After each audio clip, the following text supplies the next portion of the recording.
When we die, our soul departs from our body. And the soul goes on a journey that has many stages to it. And for the beginning of this khutbah, I want to focus on one stage of the journey of this soul.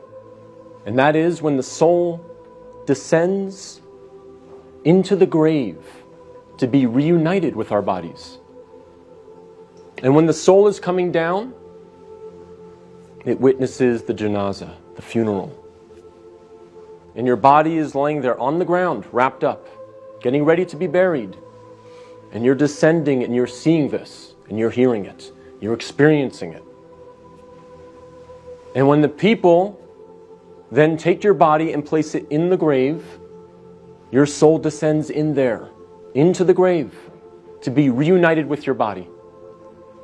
And then your loved ones, your friends who were there at your janazah, they will start shoveling dirt, start picking up dirt with their hands and placing it in the grave, throwing it on top of you, and you will feel it fall on top of you. And they will do this until you are completely covered up.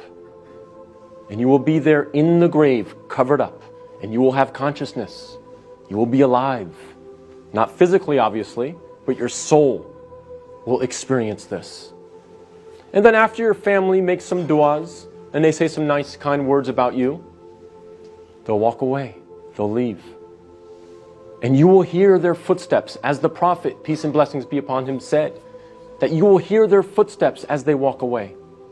And you will be there alone, in the grave, by yourself. Darkness, silence. What happens at that point? Two angels come to you, Munkar and Nakir. And they ask you three questions. Perhaps the most important questions you will ever be asked, and the three most important questions you will ever answer. And those questions are, what is your deen? Translated as, what is your way of life or your religion? Who is your prophet? And who is your Lord? Not necessarily in that order, but those are the three questions. And if you answer these questions correctly, all three of them, your stay in the grave will be one of peace. You'll have peace. You'll have pleasure. Until the day of judgment, when the horn is sounded, and you are raised up out of your grave. So during that time, if you answer these questions correctly, you will have peace. But if you don't answer these questions correctly, all three of them, your stay in the grave will be full of pain. So we must answer these questions correctly. But here's the problem. A lot of us say to ourselves at this point, I'm good because I'm a Muslim and I know the answers to these questions and I'll answer them correctly. This is a problem. This is called being overconfident. Because, as many of the scholars say, the answer is not given with your tongue. The answer is not given with your brain. The answer is given with your heart. What is in your heart will come out at that moment.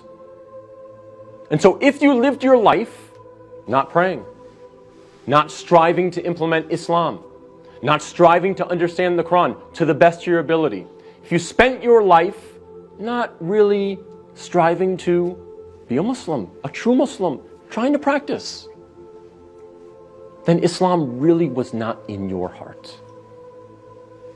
So we have to make sure that we're striving, again, to the best of our ability. I'm not asking for perfection.